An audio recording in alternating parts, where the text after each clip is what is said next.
에스겔서 28장 1절부터 19절까지의 말씀 찾으셨으면 한 목소리로 같이 읽겠습니다. 또 여호와의 말씀이 내게 임하여 이르시되 인자야 너는 두로 왕에게 이르기를 주 여호와께서 이같이 말씀하시되 내 마음이 교만하여 말하기를 나는 신이라 내가 하나님의 자리 곧 바다 가운데 앉아 있다 하도다. 내 마음이 하나님의 마음 같은 채 할지라도 너는 사람이요 신이 아니거늘 네가 다니엘보다 지혜로워서 은밀한 것을 깨닫지 못할 것이 없다 하고 내 지혜와 총명으로 재물을 얻었으며 금과 은을 곳간에 저축하였으며 내 큰 지혜와 내 무역으로 재물을 더하고 그 재물로 말미암아 내 마음이 교만하였도다. 그러므로 주 여호와께서 이같이 말씀하셨느니라. 내 마음이 하나님의 마음 같은 채 하였으니 그런즉 내가 이방인 곧 여러 나라의 강포한 자를 거느리고 와서 너를 치리니 그들이 칼을 빼어 내 지혜의 아름다운 것을 치며 내 영화를 더럽히며 또 너를 구덩이에 빠뜨려서 너를 바다 가운데서 죽임을 당한 자의 죽음같이 바다 가운데에서 죽게 할지라.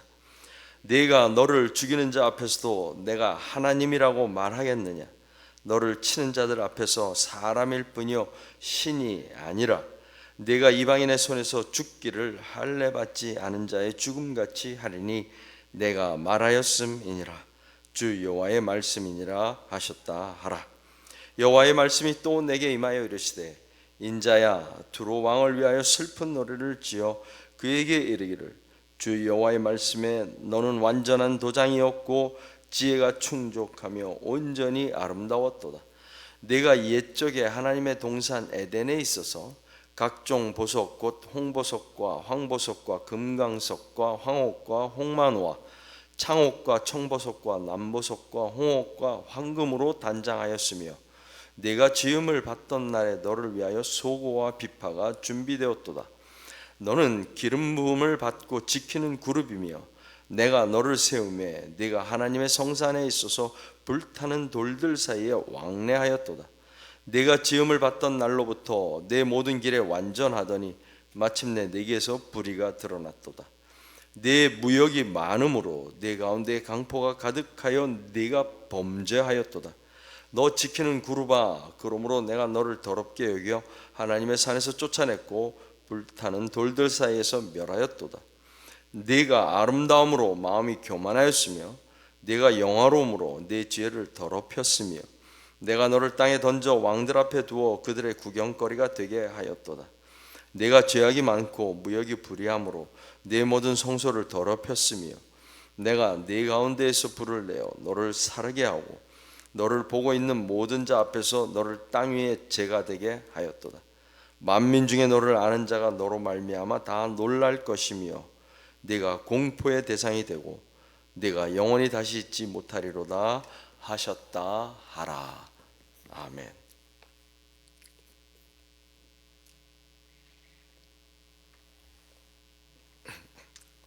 에스겔은 바벨론으로 포로로 잡혀가서 거기에서 하나님의 말씀을 전한 선지자입니다. 그러니까 우리 민족으로 말하면 만주나 일본으로 끌려가서 거기에서 끌려간 한인들을 대상으로 우리 민족을 대상으로 목회를 하고 하나님의 심판을 선포한 선지자입니다. 에스겔서 전반부인 24장까지는 예루살렘과 유다 족속에 대한 하나님의 심판에 대해서 이야기합니다. 우리가 지난 목요일부터 묵상하고 있는 후반부 25장부터 32장까지는 유다 족속이 아니라 유다 족속의 이웃 나라들에 대하여 예언을 하고 있습니다. 그 중에서도 26장부터 오늘 본문 말씀까지는 두로에 대한 하나님의 말씀을 전달하고 있습니다. 특별히 본문 말씀은 두로 왕이 받을 심판에 대하여 이야기합니다. 먼저 두로는 항구 도시입니다. 대부분의 항구 도시가 그렇듯이 무역과 상업의 중심지가 되는 것입니다. 활발한 무역을 통하여서 상업이 발달하고 그러면서 사람들이 모이고 번영하게 되는 것입니다. 당연히 경제적인 풍요로움을 누리고 있는 도시입니다. 두로 스스로가 나는 온전히 아름답다라고 할 정도였습니다. 경치나 풍광이 아름다운 것은 물론이지만 모든 면에서 경제적으로도 정치적으로도 다 일정한 수준까지 올라왔다라는 이야기입니다. 27장을 보면 두로와 교역을 한 나라가 멀리는 스페인에서부터 가까이는 이집트, 시돈에 이르기까지 총 22개의 교역국이 기록되어 있습니다. 27장 25절을 보면 두로의 번영을 상상해 볼 수 있는 구절이 나옵니다. 다시스의 배는, 그러니까 스페인으로부터 온 배들을 가리킵니다. 다시스의 배는 때를 지어 내 화물을 나르니 네가 바다 중심에서 풍부하여 영화가 매우 크도다. 매우 크도다. 두로라는 나라의 번영을 잘 묘사한 구절입니다. 대충 상상이 되시죠? 하나님께서는 두로를 향하여 26장부터 오늘 본문까지 그런데 심판에 대해서 말씀하십니다. 심판을 말씀하십니다. 특별히 오늘 본문 말씀에는 두로 왕의 죄악에 대하여 이야기하십니다. 크게 두 가지로 우리가 나눠볼 수 있습니다. 첫째는 교만한 것입니다. 교만한 것. 얼마나 교만했는지 나는 신이라. 나는 신이라. 우리 민족의 과거 경험이 있지 않습니까? 일본이 그렇게 잘 나갈 때 천황폐하 신이라. 그래서 우리 민족에게도 우리 그리스도인들에게도 황제를 신으로, 천황을 신으로 모시게 했던 그런 때가 있지 않았습니까? 내가 하나님의 자리 곧 바다 가운데에 앉아 있었다.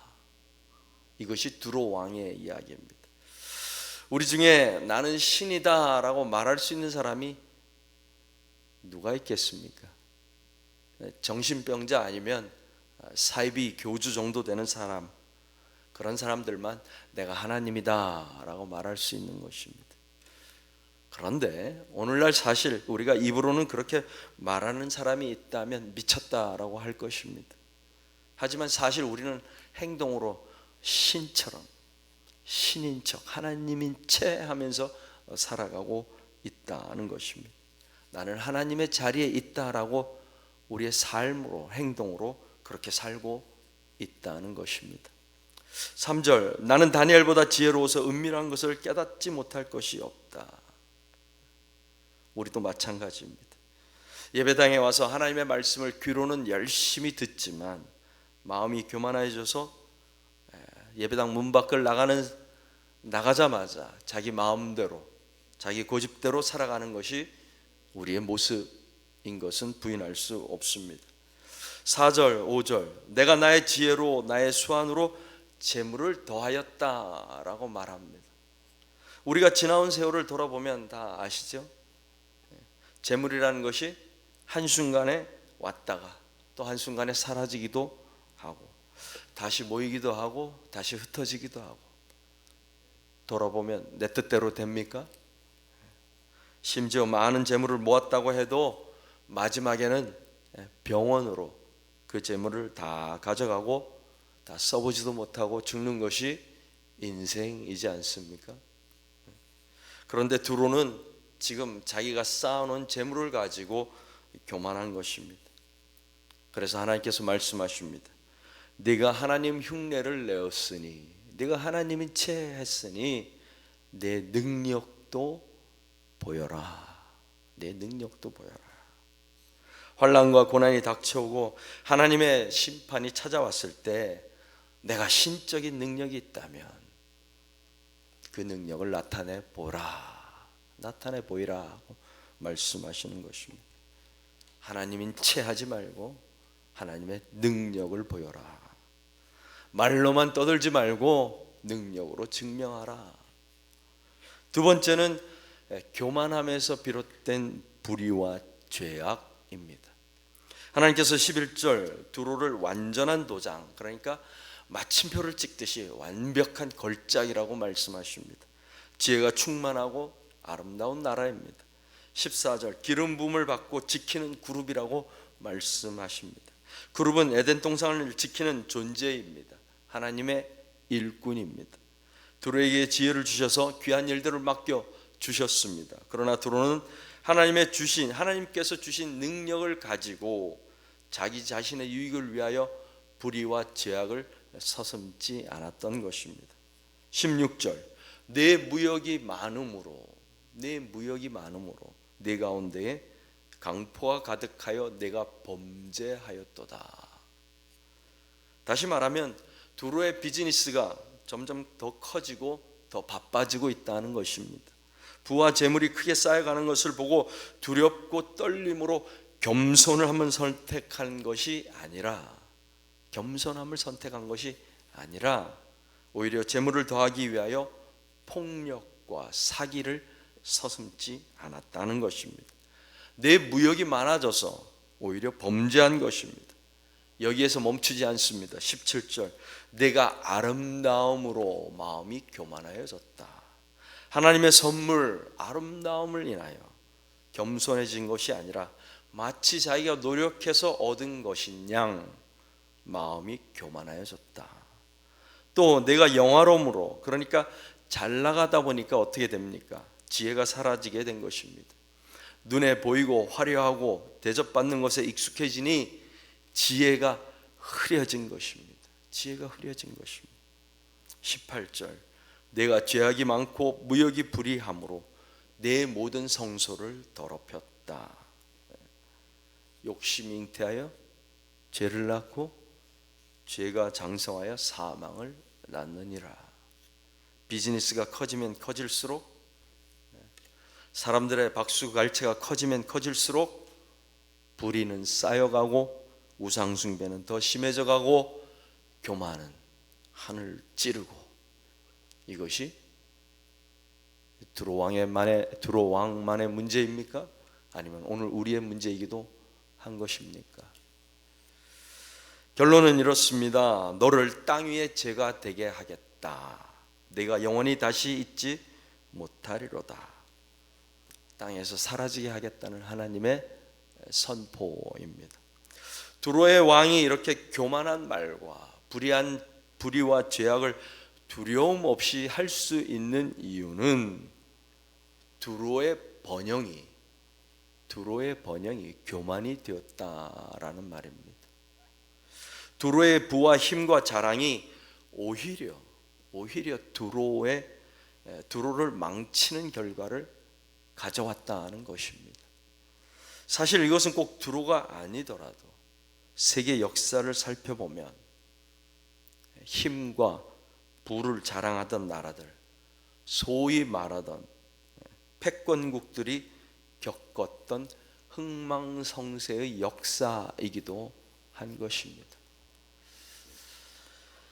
잠언 30장에 보면 아굴이라는 사람이 이렇게 주님께 기도를 드립니다.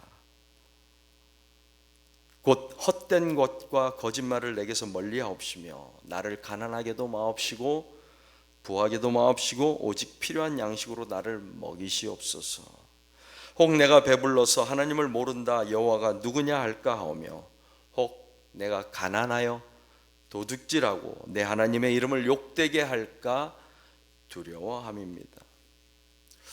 이왕이면 다홍치마가 아닐까요?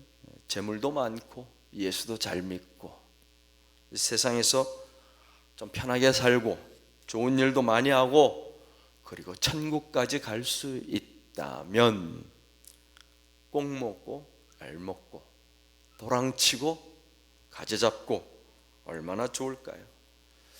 가난하게도 마옵시고 라는 기도를 우리가 열심히 할 수 있지만 부하게도 마옵시고 라는 기도도 우리가 열심히 드릴 수 있을까요? 더군다나 잘 나가고 있는데 주님 족합니다. 부하게도 마시옵소서. 이 기도를 우리가 열심히 드릴 수 있을까? 오직 필요한 양식으로 나는 만족할 수 있습니다 라고 기도할 수 있을까? 우리는 아니라고 우기지만 우리 속내도 정말 그러할까? 우리의 삶도 정말 그러할까? 주님은 분명하게 말씀하십니다. 너희는 하나님과 재물을 겸하여 섬길 수 없다. 없다. 없을 수도 있다가 아니라 없다. 차라리 가난하기 때문에 하나님만 바라보는 것이 우리에게 유익하다는 것입니다. 우리는 다 두로의 왕과 같은 마음을 품고 사는 존재들입니다. 급할 때는 하나님을 찾지만 등 따시고 배부르면 하나님을 모른다고 하는 사람들입니다. 차마 입으로는 그렇게 안 하겠지만 우리의 삶으로는 언제든지 하나님을 부인하는 사람들입니다. 그러므로 우리 스스로를 경계해야 합니다. 나의 기도가, 나의 생각이 나의 만족을 위한 것인지, 아니면 우리가 묵상하는 하나님의 말씀에 더욱 가까이 가기 위해서인지 우리 스스로 계속해서 멈추어서서 확인해 보아야 합니다. 혼자서는 쉽게 넘어지기 때문에 서로를 돌아보아야 합니다. 서로 돌아보아 죄에 빠지지 않도록 해야 합니다. 교회 공동체 가운데서 서로 훈련하고 훈련은 고통스러운 것입니다.